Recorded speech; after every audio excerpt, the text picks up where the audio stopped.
va parler de la situation diplomatique entre la France et l'Algérie. Vous avez sans doute vu ces dernières semaines, la situation elle s'est un peu envenimée. Derrière cette crise, il y a des enjeux politiques, économiques, mais aussi un lourd passé colonial qui continue de peser sur les relations entre les deux pays. Bon, Benjamin, est-ce que tu peux d'abord nous faire un petit point d'étape, mise à jour sur la situation entre la France et l'Algérie? Bon, c'est, évidemment, très compliqué de savoir où démarrer parce que, comme on le dit, comme ça y est dans le journal d'ailleurs, avec les voix à qui nous voulions donner un peu la parole, les voix des 2 rives. Je trouve que le titre d'ailleurs est assez, parlant. Il y a, beaucoup de choses qui sont, inextricablement mêlées. Aujourd'hui, là, en ce moment, avec ce qui se passe précisément, c'est, une crise, politico-diplomatique, qui est réelle. Qui n'est pas toujours, pour les raisons qu'on croit puisque, du côté du gouvernement français, on met l'accent sur la question, des OQTF, les fameuses OQTF, les obligations de quitter le territoire français, en un mot, les expulsions, même si légalement il y a différents types Mmh. d'expulsions, mais passons. Donc c'est aujourd'hui sur ça que s'échine le gouvernement.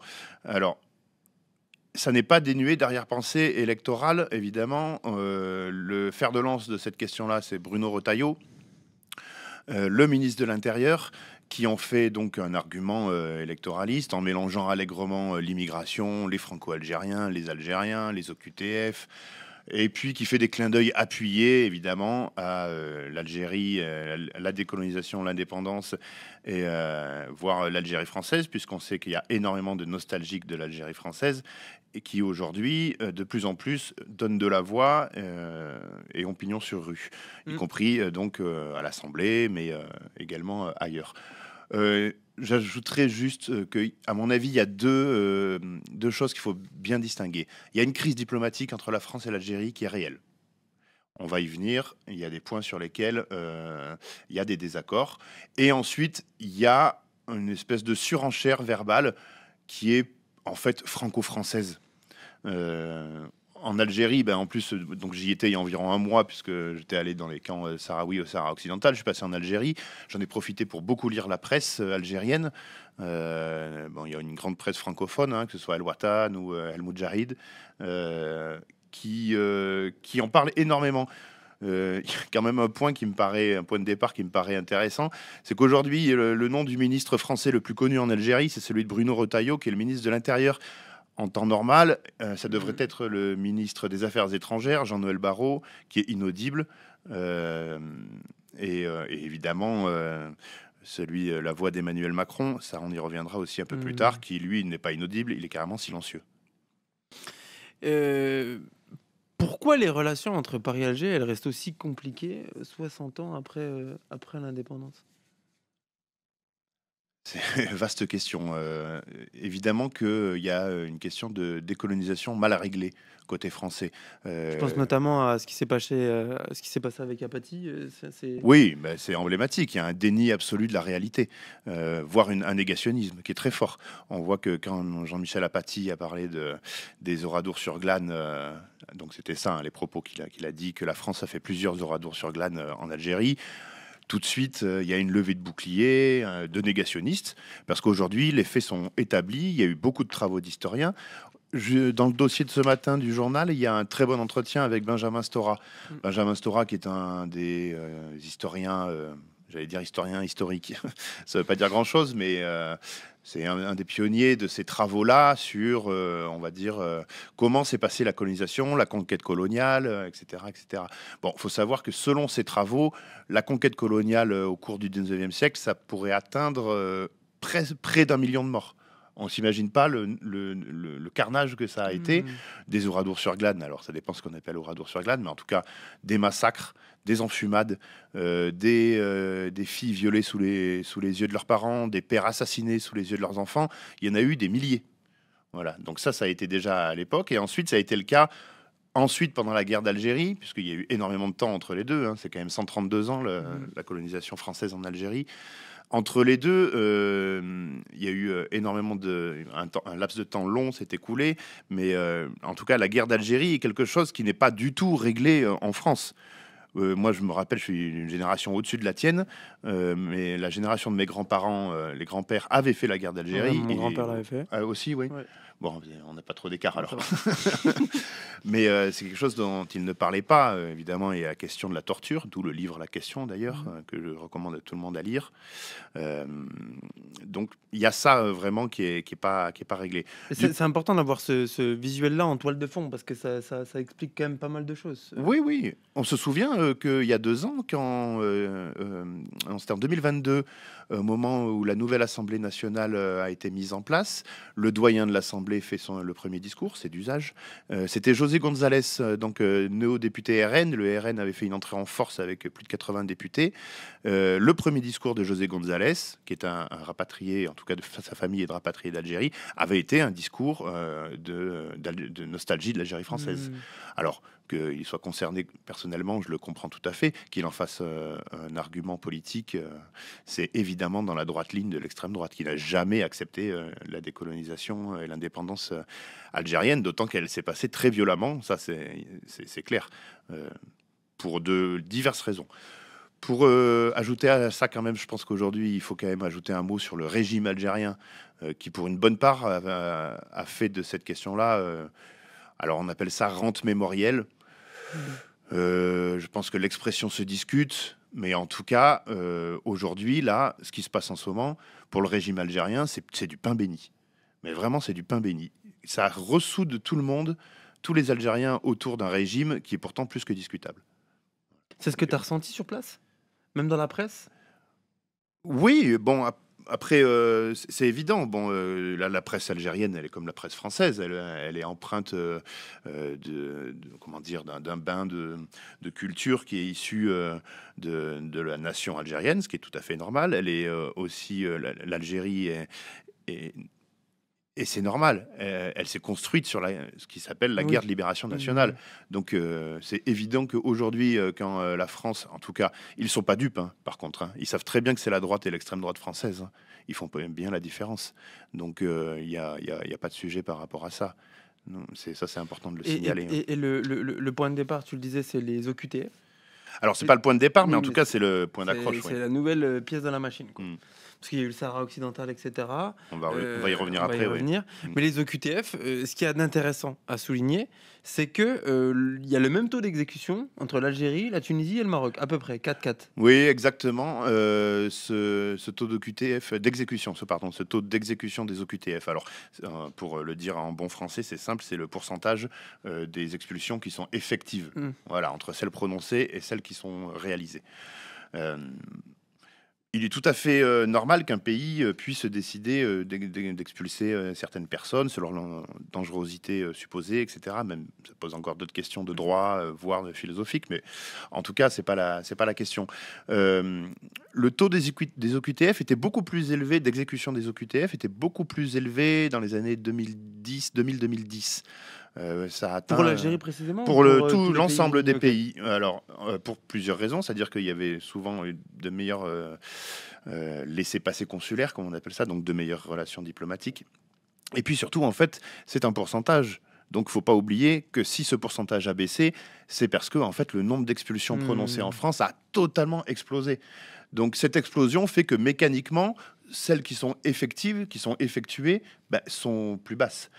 Sur la comparaison entre les différents pays, effectivement, c'est sensiblement le même, autour de entre 4 et 4,4%, selon pour l'Algérie, pour le Maroc aussi, pour la Tunisie. Et j'ajouterai aussi, je ne l'ai pas mis dans le papier, mais pour le Mali, c'est 3,6% seulement. Le Mali, avec qui la France est en crise diplomatique ouverte depuis plusieurs années. On se souvient notamment après le coup d'État militaire aujourd'hui et le régime d'Assimi Goïta, les relations sont absolument gelées, voire conflictuelles. Donc évidemment que ça dépend du comportement diplomatique. Ça dépend de beaucoup d'autres choses. Ça n'est absolument pas un sujet politique. Et en tout cas, le fait qu'il y ait le même taux entre le Maroc, l'Algérie, le Maroc avec qui nous avons d'excellentes relations, c'est le défilé à Rabat, hein, Macron, Rachida Dati, Gérard Larcher. Donc on a d'excellentes relations avec le Maroc. Et pourtant, le taux d'exécution des OQTF est exactement le même. Donc mais c'est la preuve formelle et Ouais, absolue que c'est un non-sujet. que c'est un non-sujet et qu'en fait, c'est juste, on pointe l'Algérie. Pourquoi l'Algérie? Parce que c'est l'Algérie. Et puis il y a une logique électoraliste, comme tu le disais tout à l'heure. Oui, oui, bien sûr. On parle de Retailleau, on pourrait aussi parler de Darmanin, etc. Euh, Et on parle même pas évidemment du RN pour qui c'est un fonds de oui, commerce et ça depuis très très longtemps. Je voudrais juste à ce propos, je suis dis-moi. retombé en faisant un petit peu de doc là sur un texte que je vais vous lire. Il y a eu plusieurs crises franco-algériennes dans l'histoire et je vous dirai après. Je veux juste vous lire le texte d'abord. Je sais pas de quoi il va parler. Assez des voleurs algériens, assez des casseurs algériens, assez des fanfarons algériens, assez des trublions algériens, assez des syphilitiques algériens, assez des violeurs algériens, assez des proxénètes algériens, assez des fous algériens, assez des tueurs algériens. C'est un extrait d'un éditorial d'un journal qui s'appelait Le Méridional, qui était un journal, donc, comme son nom l'indique, du Sud, qui était édité à Marseille, qui a fusionné avec la Provence. C'est un éditorial qui a été publié le 28 août 73. En 73, il y a eu le meurtre d'un chauffeur de tram ou de bus par un Algérien. Il y avait eu un déchaînement de haine raciste en France. Il y avait une cinquantaine de morts d'Algériens qui avaient été tués dans les rues comme ça. On peut Gratuitement. dire que ça s'apparente à quasiment un pogrom. Il y en avait eu 16 rien qu'à Marseille. Le consulat d'Algérie à Marseille avait été attaqué à la bombe. Il y avait eu 4 morts et 16 blessés. Donc des crises entre la France et l'Algérie, il y en a eu beaucoup. Parfois, elles étaient beaucoup plus violentes que celles qu'il y a aujourd'hui. Aujourd'hui, on a juste un ministre de l'Intérieur qui veut faire parler de lui et qui s'agite. Il est ridicule. Mais le problème, c'est qu'il n'est pas seulement ridicule, il est dangereux. Il y en a eu beaucoup d'autres des crises. Elles ont parfois été mortelles. Je parle même pas de 61. Euh, la différence, c'est qu'aujourd'hui, elle vient de l'État, elle vient du gouvernement. Oui, parce que tu le dis dans ton papier, enfin, c'est pas toi qui le dis, mais Karima Direch, directrice de recherche au CNRS, dit la pire crise de l'histoire entre la France et l'Algérie. En tout cas, au niveau gouvernemental, Ouais, là, c'est clair. on atteint un niveau. C'est terrible, là, ce qui est en train de se passer. Et pour le coup, oui, c'est ça dont je voulais te parler. Retailleau, on l'entend beaucoup. Jean-Noël Barrot, que dalle. Jean-Noël Barrot, il est allé faire l'iftar à la Grande Mosquée de Paris, pendant que Retailleau l'a boycotté. Pourquoi? Alors qu'il est d'usage que le ministre de Oui. l'Intérieur, puisque je rappelle qu'en France, le ministre, c'est le ministre de l'Intérieur et des cultes, il est d'usage que le ministre de l'Intérieur soit présent pour cet iftar à la mosquée de Paris. Ça montre là encore à qui il parle, ce qu'il veut dire. Et du coup, Jean-Noël Barrot, sa voix, elle, ne sert plus à rien. Il pourra. Enfin, est-ce que tu vois une sortie de crise possible, juste ministérielle? Je te parle pas de Macron. On va y revenir juste après. Bah oui, bien sûr qu'il y a des sorties de crise possibles. Il y a de nombreuses voix qui appellent à ça et c'est pas compliqué. D'abord, effectivement, il faudrait quand même que le chef de l'État et le chef de gouvernement sifflent la fin de la récré, pour le dire trivialement. C'est une des premières choses. Ensuite, ce que je veux dire, c'est que les relations diplomatiques avec Alger ne sont pas du tout arrêtées. Voilà, moi j'ai eu quelqu'un hier à l'ambassade de France en Algérie, à Alger. Eux, ils subissent d'abord. Ils continuent à avoir des relations diplomatiques relativement pas normales, mais en tout cas régulières, cordiales, etc. Ils mettent tous les sujets sur la table. D'ailleurs, y compris de la part de l'Algérie, qui aujourd'hui joue aussi à des choses mesquines en disant si vous voulez jouer à ça, on C'est va le jeu. remettre en cause les 61 biens immobiliers français en Algérie qui nous coûtent l'ambassade. Elle coûte apparemment le loyer de l'ambassade coûte une chambre de bonne à Paris, comment c'est sorti dans la presse C'est algérienne. 700 balles. Voilà, donc c'est des mesquineries ça. Oui. C'est aussi ridicule d'un côté que de l'autre. Il est important de signaler quand même, je vous dis, une source à l'ambassade me disait hier que les relations continuent sans problème. C'est vraiment, je le rappelle, c'est une crise franco-française en vrai. Oui. En tout cas sur ce sujet-là. C'est la France qui se parle à elle-même. Enfin, Oui, c'est ça. C'est la droite extrême et l'extrême droite qui veulent parler à leur électorat. Mais ils le font au détriment non seulement des relations entre les deux pays, au détriment des Algériens. au Qui vivent en France. détriment surtout, oui, voilà, des Algériens qui sont en France, des Franco-Algériens qui se sentent visés. C'est d'ailleurs le but. Ouais, Ça, de les c'est- ostraciser, de les stigmatiser. Oui, de- voilà, ça a toujours été ça, la fameuse cinquième colonne. Donc ça, c'est un discours qui est extrêmement dangereux. trouve que tous les textes qu'il y a dans le journal ce matin, les 10 Ouais. personnalités, Je vous il y a des invite choses très vraiment à les riches. lire, les amis. Mm. C'est vraiment important de les lire. Ils sont tous sur le Des site. écrivains, écrivaines, philosophes, politiques, voilà, des gens de la culture. On a même Villani. Oui, aussi, oui, parce que Cédric Villani qui avait participé notamment avec le journal à la reconnaissance du meurtre par l'armée française de Maurice Audin. Donc c'est pour ça aussi qu'il s'était énormément impliqué quand il était député sur le sujet, pour que la France reconnaisse officiellement ce meurtre. Ils sont tous ici. Ils sont tous ici, les papiers. Je vous invite tous à lire. C'est que des tribunes. C'est gratos. Ça vous coûtera rien du tout. Allez les lire. C'est vraiment important. Et donc, dans toute cette histoire, il y a quelqu'un qu'on n'entend pas, qu'on ne voit pas, mis à part sur Twitter et dans une voiture sur le périphérique, je crois que j'ai vu. Ah bon, J'ai vu fait des tours de périph'. Non, mais je crois que c'est une fake news, mais j'ai vu une vidéo de lui sur le périph' en train de conduire une Hyundai, bref. On n'entend pas Emmanuel Macron. Macron, zéro son, zéro image. Pourquoi? Est-ce que tu as des éléments de réponse? Est-ce que... Bah, il y a différentes possibilités, différentes façons d'interpréter, en tout cas, cet assourdissant silence, pour reprendre une expression bien connue. D'abord, la première chose, c'est que peut-être il pousse, il laisse faire, parce qu'il pense que ça peut lui apporter, ça peut apporter à la France de s'offrir une crise avec l'Algérie en ce moment, ou alors il veut mettre sous pression l'Algérie pour différentes raisons. Donc je pense que, évidemment, j'ai vu qu'il avait pris la parole récemment, mais il y a quelques semaines, sur le sujet, et qu'il avait dit que oui, il fallait que l'Algérie comprenne qu'il y a des choses qui n'étaient pas acceptables. Il parlait toujours des OQTF. Hein. La deuxième chose, à mon avis, qui est vraiment là, qui me paraît évidente, c'est que en fait, il est tellement affaibli politiquement qu'il ne peut même plus reprendre de voler un de ses ministres.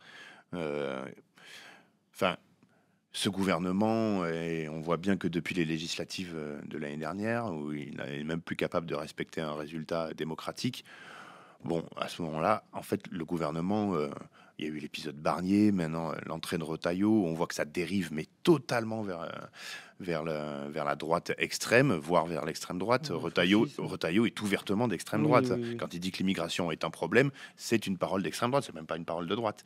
Donc, parce qu'il Il a y mis a des sa pensées. démission dans la balance. ou je sais Oui, pas il a quoi. mis sa démission dans la balance, mais je sais plus qui me disait hier au téléphone que si ça avait été sous De Gaulle, il aurait été viré dans la minute. Tellement. Mais enfin, c'est hallucinant. Mais vas-y, démissionne. Mais c'est même pas toi qui démissionne, c'est moi qui te vire. Mais en fait, il n'y a plus rien là au sommet de l'État. Il n'y a plus rien. C'est-à-dire que normalement, un gouvernement, enfin, il y a des institutions dans la Ve République puisque la droite est si attachée à la Ve République. On la connaît bien, cette Ve République. Hein. C'est pas les seuls à la connaître. Donc, cette Ve République, elle dit que il y a un chef de gouvernement et un président de la République. C'est pas un ministre de l'Intérieur qui déclenche une crise diplomatique avec un pays étranger. À la limite, le ministre des Affaires étrangères. À la limite, c'est son rôle, c'est le chef de la Oui, diplomatie. parce qu'il porte la parole de l'État Ouais. français, etc. Ouais. Pas parce qu'il porte... Bayrou est connu pour ne pas travailler. Et il ne fait rien, il ne suit rien. Voilà. Il est incapable de s'opposer à son ministre de l'Intérieur. Et en fait, pourquoi ils sont incapables de s'opposer? Parce qu'ils sont absolument minoritaires. Et donc, ils ne peuvent tenir que comme ça. Mais effectivement, le silence de Macron, il est extrêmement grave. Parce que il laisse faire une crise qui peut laisser des traces, pas seulement diplomatiques, économiques, politiques. Ouais. Il peut laisser des traces qui sont dans les identités, ce qui est beaucoup plus grave, qui sont dans l'histoire partagée, les mémoires des Français, des Algériens et des deux pays. C'est une histoire qui est déjà suffisamment compliquée. Il y a besoin, au contraire, de dialogue. Ce qui est étrange chez Macron, c'est qu'il avait commencé Oui, les à premières reconnaître les années. crimes, etc. Oui, voilà. Il y a une parole qui avait été, quand il était à Alger en campagne en 2016, il avait dit que la colonisation était un crime contre l'humanité. Ça, on s'en rend pas compte en France. Pour nous, ça peut paraître, oui, ok, bon. Ça a été, mais vraiment très, très bien accueilli et tout le monde l'a retenu, pas seulement en Algérie, parce que moi je travaille sur la Kanaki et ils le disent aussi. C'est un discours qui avait été vraiment fondateur, où il se disait ah ça y est, la France est en train de dire quelque chose, vraiment de reconnaître ça. Il y avait eu ensuite tout un travail de mémoriel partagé avec la fameuse commission d'historiens français et algériens qui était notamment sous l'égide de Benjamin Stora, qui est en interview dans le journal aussi aujourd'hui, mais avec aussi beaucoup de grands historiens algériens, historiennes, hein, bien sûr. Et ce travail avait été débuté, initié, et, et aujourd'hui tout est à terre. Tout est à terre. Et en fait, c'est difficile de comprendre exactement ce qui se passe, mais c'est quand même d'abord du côté français que il y a cette espèce de fuite en avant. Parce que la situation n'a pas bougé en Algérie. Enfin, l'Algérie de... Alors si, la situation elle a bougé en Algérie. Le régime algérien prend un tournant lui aussi autoritaire qui est très inquiétant. D'ailleurs, évidemment, je pense qu'il faut parler de Boualem Sansal. Quoi qu'on pense de Boualem Sansal, quoi qu'on dise, Est-ce que tu peux déjà nous rappeler qui c'est Boualem Sansal? Boualem Sansal est un écrivain algérien qui est un écrivain, donc il a sa liberté de parole, d'écriture. Ça fait longtemps qu'il est extrêmement critique du régime, c'est c'est tout à fait son droit. Il a eu la nationalité française il y a quelque temps. Il s'est toujours refusé à partir d'Algérie. C'est son pays, il y reste. Là encore, c'est très respectable. Il a été arrêté, je ne sais plus, il y a plusieurs mois.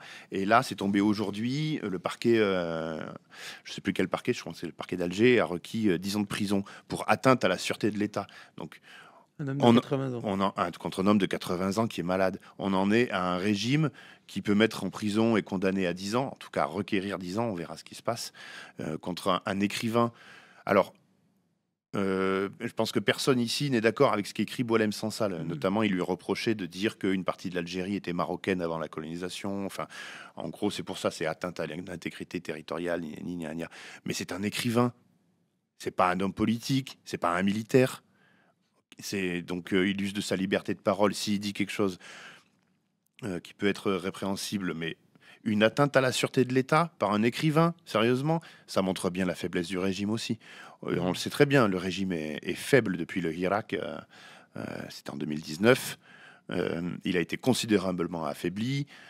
Il s'est lancé dans une fuite en avant autoritaire pour éviter de répondre aux problèmes sociaux des Algériens et notamment de la jeunesse algérienne. Mais la jeunesse algérienne, elle veut tourner cette page. Elle en a marre. Elle veut plus d'un régime de vieux caciques qui vit encore sur la rente de l'indépendance, bien qu'elle soit glorieuse, cette indépendance, ça c'est clair. Et de la même façon qu'en France, une grande partie de la jeunesse tombe des nues en entendant le genre de propos de Retailleau. Ça paraît... c'est des arriérés, en fait, complètement. Donc, par contre, oui, il ne faut pas être dupe de ce qu'est le régime algérien aujourd'hui. Et pour Boualem Sansal, bien qu'en désaccord total, voire il a écrit des horreurs, hein, il a dit des horreurs, clairement. Hein, mais, comme disait De Gaulle, encore une fois, on ne met pas Voltaire en prison. C'est pas Voltaire. Hein. Non. C'est Boualem Sansal, c'est pas Voltaire. Voilà.